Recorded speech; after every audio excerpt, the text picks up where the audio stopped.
Oke, tunggu dulu sebelum saya melangkah ke situ. Begini, tadi Anda Ingat dulu, ya, bahwa saya itu pertanyaan saya. Hah? Itu pertanyaan saya. Ya. Tolong tunjukkan keinginan Allah, rencana Allah, pemikiran Allah, menyerahkan orang benar untuk menyelamatkan orang fasik.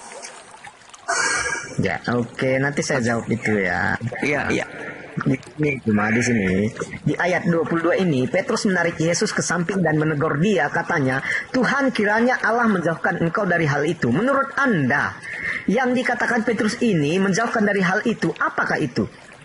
Itu aja dulu. Kalau mungkin Anda nggak mengerti di sini. Mungkin Anda nggak berakal gitu. Coba Anda jawab dulu. Apakah yang dimasukkan Petrus di sini? Saya sudah jelaskan padahal, Bung. Kejadian itu harus terjadi. Kenapa? Karena pemikiran Allah, Allah akan datang menyelamatkan Yesus. Anda kok nggak menjawab Loh, Anda nggak menjawab pertanyaan saya loh. sekarang kalau misalnya Yesus tidak disalibkan, lalu siapa yang disalibkan? Jangan lari dulu Bang Juma, jangan lari dulu. Astagfirullahaladzim, ya Allah ya Karim. Kita dapat poin dulu dari ayat 22 ini. Iya, jadi apa yang dengar. Andai saja Yesus benar-benar mengikuti Petrus, maka yang disalibkan siapa? Lalu mana tanda Yunusnya? Jangan berandai-andai dulu. Kita ini membahas. Ini kan Anda bertanya. Astagfirullahaladzim. Apa sih maunya orang Iya, ini? bertanya. Saudara, Anda kan menginginkan... Aduh, udahlah, saya ngalah. Ya. Saya ngalah. Anda menang. Oke, saya turun kalau saya sudah menang ya. Oke, silakan turun. Anda menyetujui apa yang saya katakan? Anda tidak merasa berdosa, tidak merasa bullshit ketika Anda tidak menunjukkan keinginan dan rencana Tuhan, pemikiran Tuhan untuk menyerahkan orang benar demi menyelamatkan orang fasik? Apakah Anda nggak malu? Anda bisa menjawab pertanyaan saya hari ini. Untuk apa saya terus berdebat dengan Anda? Anda nggak bisa Saya minta pembuktian keinginan Allah, pemikiran Allah menyerahkan orang benar untuk menyelamatkan orang fasik. Mana dalilnya? Tadi Anda mengatakan iblis adalah rencana di balik kematian Yesus. Mana Saya dalil? memberikan data bahwa Mana dalil? iblis yang menjadi perencana, tetapi Anda membawa ke arah lain. Jadi diskusinya nggak selesai-selesai. Sekarang kalau Anda tidak bisa menunjukkan pemikiran Allah, rencana Allah, kehendak Allah menyerahkan orang benar untuk menyelamatkan orang fasik, berarti pembunuhan orang benar bernama Yesus itu adalah keinginan siapa? Keinginan siapa? Saya kan bawa dalilnya kepada Anda. Keinginan siapa orang benar Yesus ini dibunuh di atas tiang salib? Keinginan siapa? Jawab. Oke, saya jawab ya. Nyala iblis, engkau menjadi satu batu kandungan bagiku. Sebab engkau bukan memikirkan apa yang dipikirkan Allah. Yang dipikirkan oleh Allah sudah saya tunjukkan. Yang dipikirkan oleh Allah adalah Allah menginginkan terjadi tragedi penyelamatan terhadap orang benar, dan yang menggantikannya adalah orang fasik. Itu yang diinginkan oleh Allah. Tragedi penyaliban yang menghampiri Yesus gagal, dan yang menggantikannya adalah orang fasik. Itu keinginan Allah. Oke, saya jawab dulu ya apa yang dipikirkan oleh Allah di sini ya. Oke, silakan Anda tunjukkan mana dalilnya. Keinginan Allah adalah menyerahkan orang benar untuk menyelamatkan orang fasik. Tunjukkan. Oke. Dari konteks Matius 16 21 sampai 23, yang dipikirkan Allah adalah yang terdapat di ayat 21. Apa itu? Apa itu? Yang 21 itu pemikiran Yuda. Matius, sejak kapan Matius jadi Tuhanmu? Matius. Apa itu nggak mau pakai membaca teks? Sekarang saya tanya samamu, Matius 16 nomor 21 itu firman Tuhan kah? Betul. Hah? Betul. Ini firman Tuhan. Ya. Bukan ucapan Yudas, penulis Matius. Ini firman Tuhan, kok Anda bawa? Dari mana Anda tahu? Di mana tertulis Tuhan berfirman? Di mana? Ini firman Tuhan. Mana firman Tuhannya di sini? Mana firman Tuhannya? Mana firman Tuhannya? Mana? Oke, saya buktikan. Tunggu dulu, saya buktikan ya. Mana firman Tuhannya? Sejak waktu itu Yesus mulai menyatakan kepada murid-murid. Mana? Kapan Tuhan berfirman dengan ini, dengan kata ini? Kapan? Di mana itu? Oke, sebentar saya ambilkan buktinya ya. Ini adalah firman Tuhan. Ya, silakan. Anda ini kok nggak ketika saya sederhana aja, Bung. Saya minta buktikan bahwa Matius 16 nomor 21 itu adalah firman Tuhan. Buktikan. Oke, sebentar ya. Silakan. Padahal keinginan Tuhan jelas. Menurut Yesus keinginan Tuhan itu ada di Mazmur, ada di Amsal, ada di Keluaran. Anda nggak mau pakai. Kenapa? Karena bertentangan dengan doktrin dogma gereja.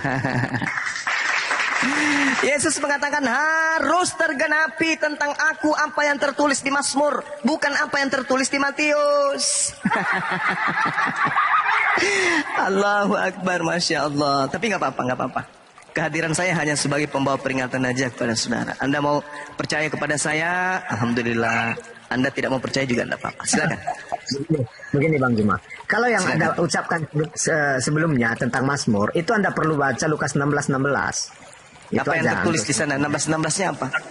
Lukas 16:16. Silahkan nanti Anda baca sendiri ya. Tapi saya sekarang membuktikan bahwa Matius tadi firman Tuhan. Lukas Ini ada 16, baca di data nomor 17-nya. Kan udah aku bilang, Bang. Udah, itu ayat 16 Anda baca sendiri. Jadi 17-nya nggak mau dipakai.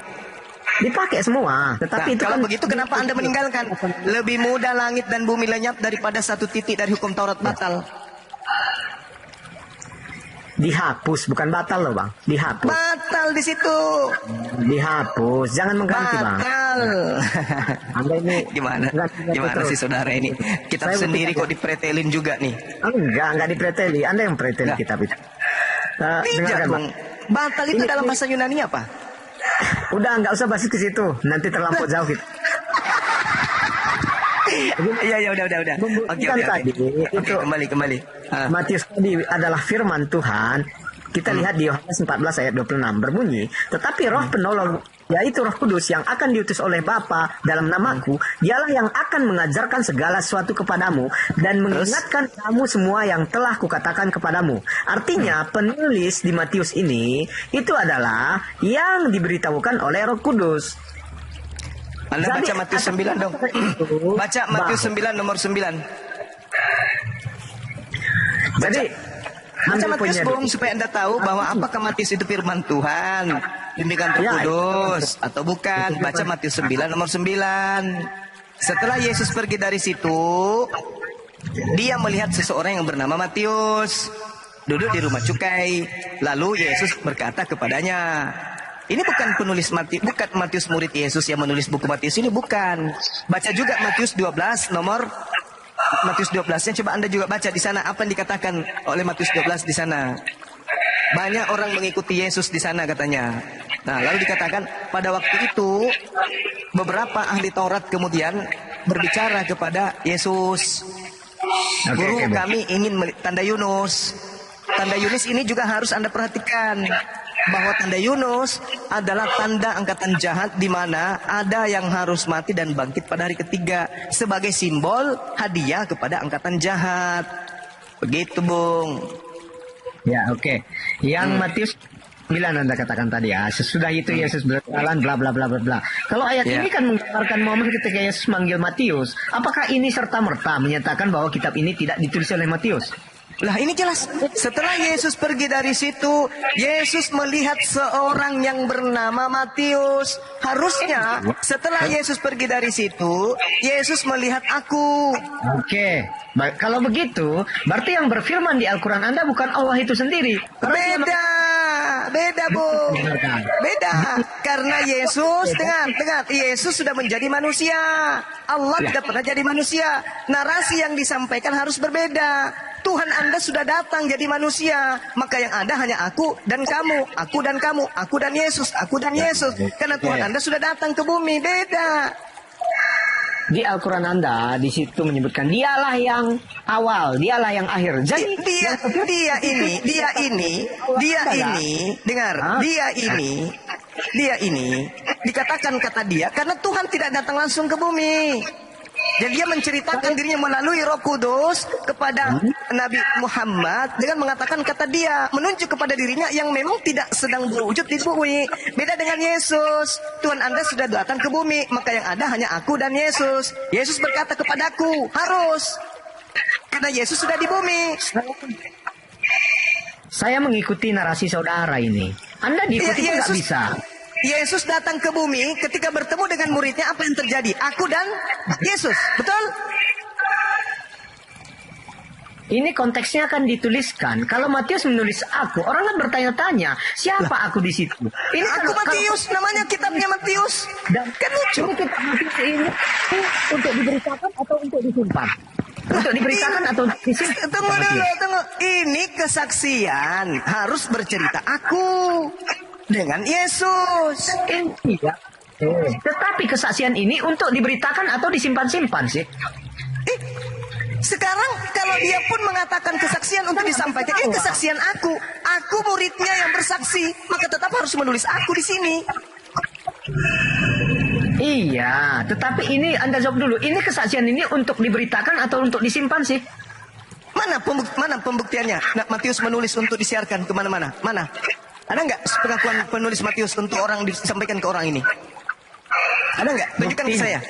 Tunjuk saya satu data pengakuan penulis Matius dia tuliskan untuk semua orang. Mana?